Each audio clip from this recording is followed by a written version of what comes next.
La situation économique en Algérie elle est alarmante. Un taux d'inflation qui ne s'arrête pas. Le gouvernement algérien, quand il s'est réjoui, rapporté un taux d'inflation, il y a un moins de 5%. Il y a un moins de 6%. 2021, 7%. 2022, 9%, presque 10%. 2023, 9%, presque 10%. 2024, et c'est pas encore terminé, la moyenne était toujours entre 7, 6 et 5%. Alors que la croissance économique du pays ne dépasse pas les 4%, l'inflation a dépassé pendant les 4 dernières années les 5-6%. Durant l'époque de Tebboune, en ce moment, les Algériens et les Algériens n'ont jamais été aussi pauvres. Le problème, c'est qu'ils vont s'appauvrir encore davantage, et ça, toute personne n'en parle. Les pneus, de la pénurie. Le kahwa, ou en pénurie. Les légumes secs, des pénuries. Certains produits alimentaires qui malaient, ou l'oignon, ça en pénurie. Les viandes, ça en pénurie. Tebboune, il a créé une économie de monopole. Oui, là, mais cette économie de monopole joue avec l'avenir de l'Algérie. Tebboune va gagner 64 milliards de dollars, mais il va dépenser 126 milliards de dollars. La différence, elle est de 62 milliards de dollars. C'est le déficit budgétaire le plus élevé de l'histoire de l'Algérie indépendante. Ça veut dire que la Banque d'Algérie va imprimer, comme un monopole. C'est du monopole, comme nous sommes dans une économie de... dans l'économie de monopole. La situation économique en Algérie, elle est alarmante. Un taux d'inflation qui ne s'arrête pas. Le gouvernement algérien, quand il s'est réjoui, rapporté un taux d'inflation, il y a un moins de 5%. Il y a un moins de 6%. Puis par rapport au 2021, 2022, 2021, 7%. 2022, 9%, presque 10%. 2023, 9%, presque 10%. 2024, et c'est pas encore terminé, la moyenne était toujours entre 7, 6 et 5%. 5%. Ça fait 4 ans d'une inflation à 2 chiffres.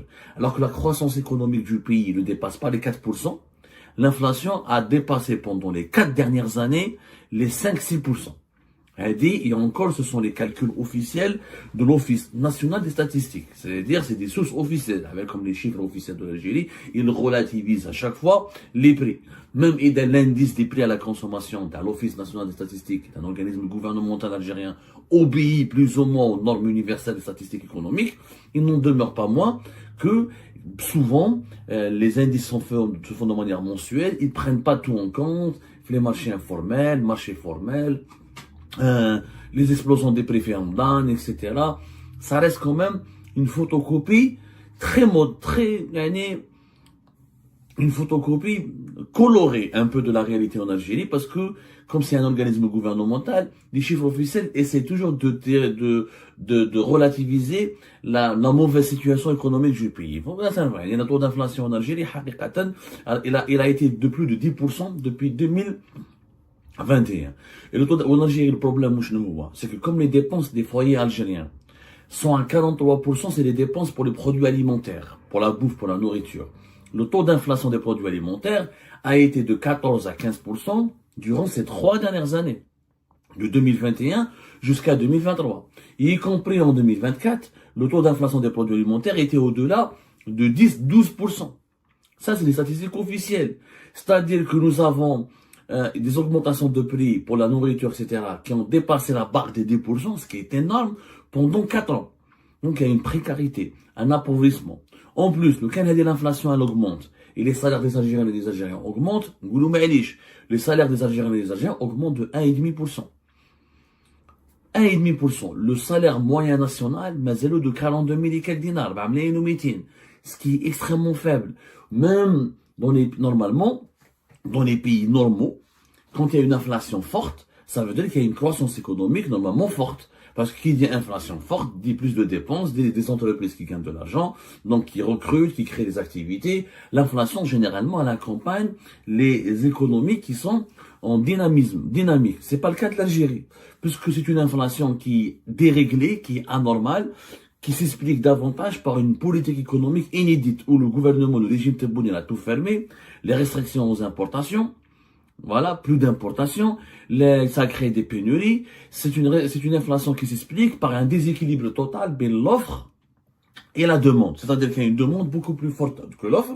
Oui, la demande elle est beaucoup plus forte que l'offre, parce que l'offre a baissé, a chuté en raison d'une production algérienne très faible et d'une restriction aux importations. C'est-à-dire que non seulement la vie augmente, le coût de la vie a augmenté terriblement pendant les régimes Tebboune en Algérie, mais il n'y a pas eu de création d'emplois, il n'y a pas eu de croissance. La croissance à 4%, c'est les hydrocarbures. on est en train de profiter encore du choc énergétique de la guerre en Ukraine en 2022. On n'en profitera plus à partir de 2025, puisqu'à partir de 2025, le monde est en train de changer et les prix du pétrole et du gaz sont en train de chuter. Je rappelle que le prix du baril du pétrole est à 72 dollars en ce moment. Beaucoup moins que les 80 dollars et quelques d'en 2023, beaucoup moins que les 104 ou les 103 dollars d'en 2022. Et qu'en 2025, les prévisions assurent que ça va chuter encore plus, parce qu'avec l'arrivée de Donald Trump, les États-Unis d'Amérique vont produire plus de gaz de schiste, plus de pétrole de schiste, et que la guerre en Ukraine, déjà hier, Donald Trump et Poutine se sont parlé, elle sera visiblement, certainement résolue en 2025. Donc le baril de pétrole risque de chuter en dessous de 70 dollars. C'est-à-dire que les revenus de l'Algérie en devises et la croissance tirée essentiellement par les hydrocarbures vont encore baisser. Donc, rien n'a été fait. À l'époque Tebboune, nous sommes en train de vivre, il faut dire, une page blanche sur le plan économique. Elle était blanche, mais en réalité, elle est noire. Parce que Tebboune n'a rien fait. Il a que finalisé des projets de l'époque de Bouteflika. De 2020 à 2022, il a bloqué tous les projets de développement du pays parce qu'il y avait la Covid-19 et les pandémies de la Covid. Donc, il a voulu économiser les devises de l'Algérie. Et comme Tebboune, il n'a qu'une seule priorité. Ne pas préserver les réserves de change. Ne pas aller vers l'endettement extérieur. Il a bloqué tous les projets qui m'a les stations de dessalement de l'eau de mer, qui m'a les projets de route, de grands projets de logement, de grands projets d'équipement public de 2020-2022. Il les a relancés à partir de 2023, mais de façon totalement timide, ce qui fait que durant son premier mandat, rien n'a été fait. Tout ce qui a été inauguré par Tebboune durant son premier mandat, ce sont des projets qui ont été déjà lancés à l'époque de Bouteflika. Il n'a rien fait. Il a lancé juste, de façon complètement d'ailleurs dérisoire et anarchique, le projet Taraj Bilet, Tatindouf. C'est le seul projet, ou l'allocation de chômage. Ce sont des projets qui ont aggravé les dépenses du pays, mais qui n'ont rien ramené encore au pays comme création de richesse. Ce qui fait que, en conclusion, durant l'époque Tebboune, en ce moment, les Algériens et les Algériens n'ont jamais été aussi pauvres. Le problème, c'est qu'ils vont s'appauvrir encore davantage, et ça, toute personne n'en parle, parce que malheureusement, la détresse socio-économique, jamais eu autant de privations. Les pneus, des pénuries. Le kahwa ou les pénuries. Les légumes secs, des pénuries.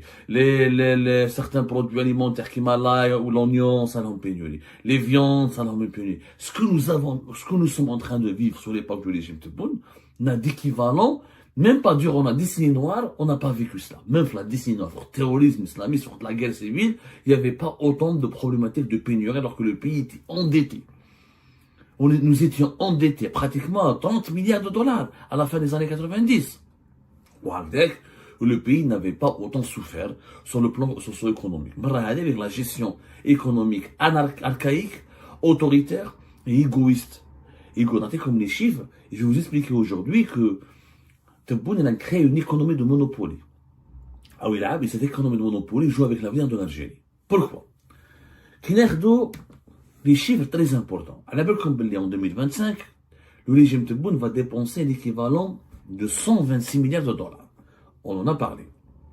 On a parlé, les dépenses de l'État algérien vont atteindre 126 milliards de dollars. C'est le budget le plus élevé de l'histoire de l'Algérie. Sauf que ces 126 milliards de dollars vont profiter davantage au ministère de la Défense, au ministère de l'Intérieur, un petit peu au ministère de l'Éducation nationale et au ministère de la Santé, mais le reste, c'est le ministère des Finances. Et le ministère des Finances, le ministère de l'Intérieur et le ministère de la Défense. C'est-à-dire que la majorité écrasante de ces dépenses que le régime Tebboune va utiliser seront largement consacrées, encore une fois, pour les intérêts, les besoins de l'État, pas pour les intérêts et les besoins de la population.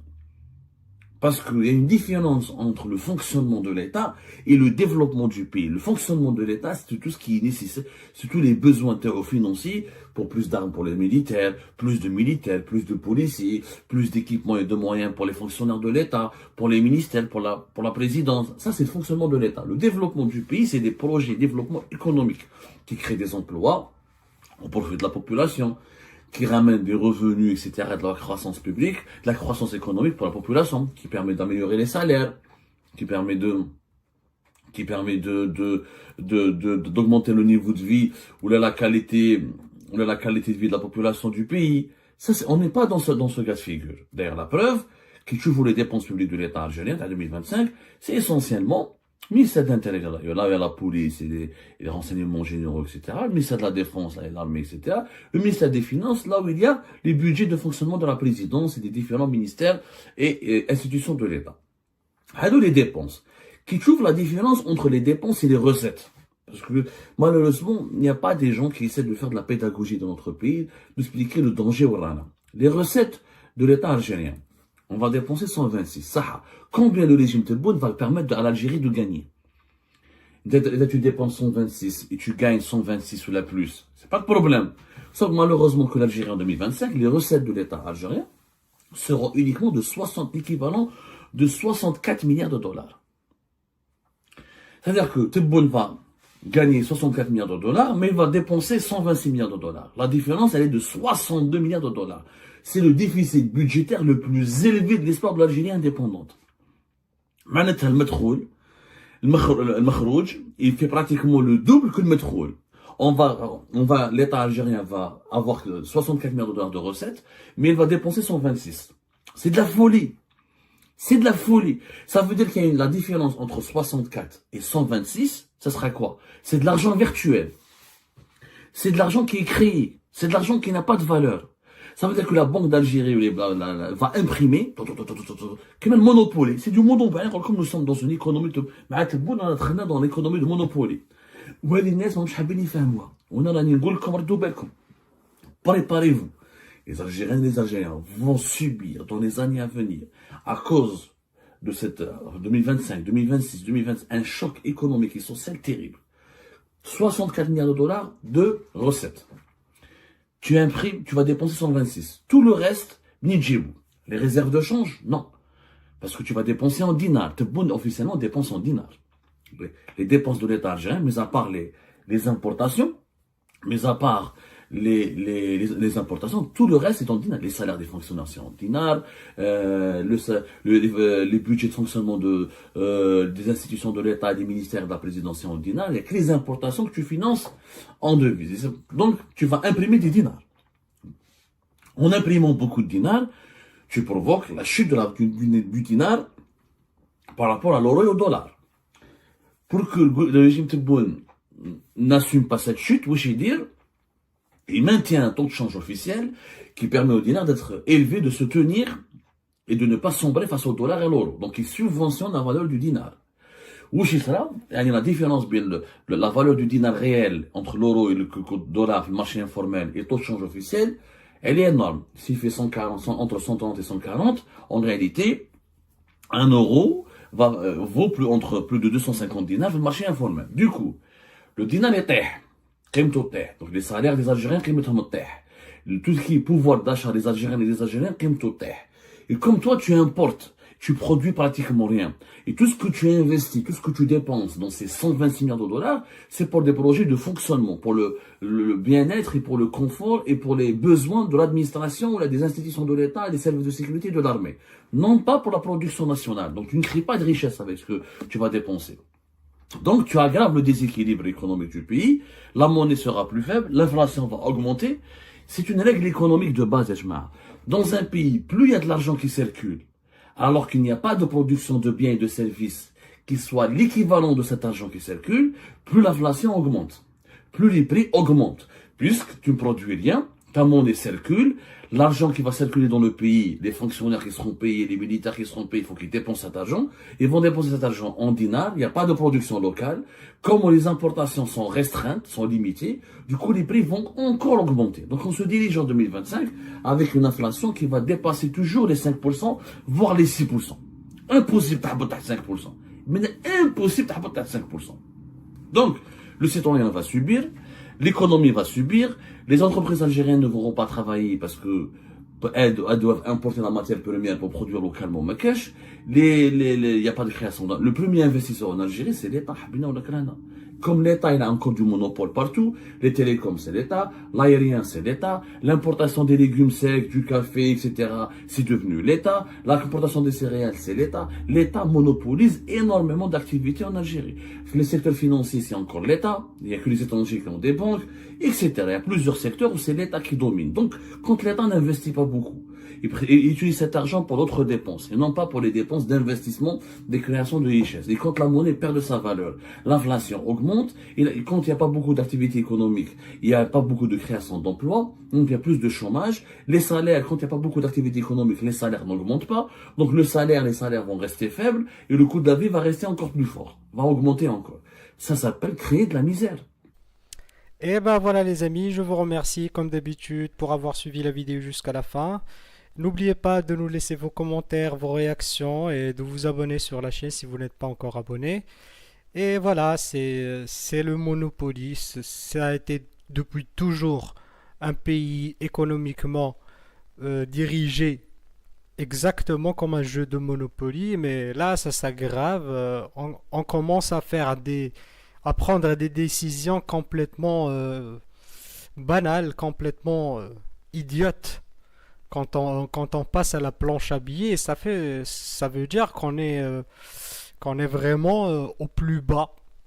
Économiquement parlant, c'est le dernier recours de, d'une personne ou d'un État qui est complètement désespéré économiquement, qui n'a plus aucune solution pour financer ses besoins, ou il n'y a même pas de projet, il n'y a que des besoins et que de la corruption qui est derrière un budget aussi élevé, le budget le plus élevé de l'histoire de l'Algérie, comme on le sait tous, 126 ou 125 milliards de dollars.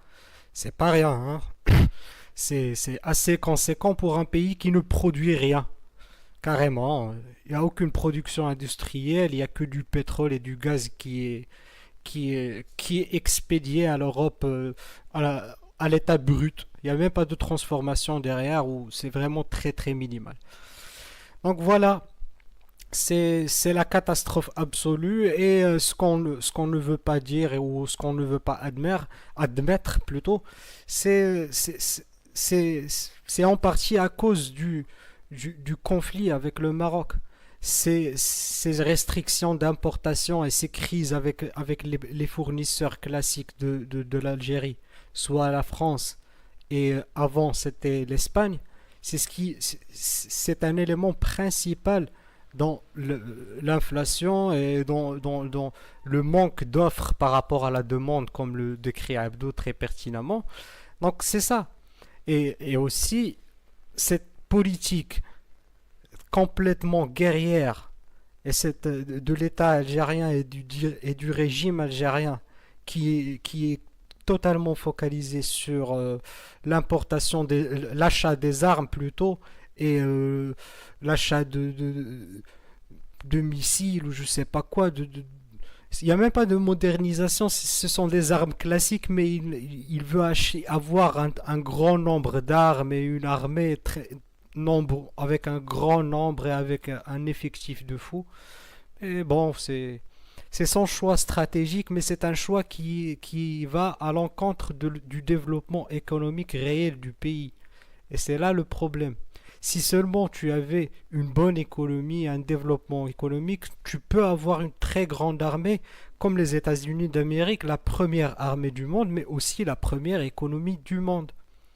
Alors, c'est là le problème. Quand on néglige l'économie, on ne peut pas avoir une grande armée et prétendre avoir un grand pouvoir géopolitique ou quoi que ce soit, alors qu'on est économiquement un modèle qui ne marche pas. Tôt ou tard, on va taper droit dans le mur. Et pour l'Algérie, c'est beaucoup plus tôt que tard. Donc voilà. Donc, si on ne fait pas marche arrière, c'est je sais pas comment d'ici 2030 l'économie algérienne va pouvoir résister à ce genre de bêtises. Avoir le double de, de tes recettes en dépenses, c'est de la folie complète. Donc voilà, je vous remercie encore une fois, comme d'habitude, pour avoir suivi jusqu'à la fin. Et n'oubliez pas de laisser vos commentaires. Je lis vos commentaires et je réagis parfois, très rarement, mais parfois. Et merci beaucoup.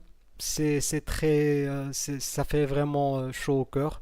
Et à la prochaine dans une nouvelle vidéo. Au revoir.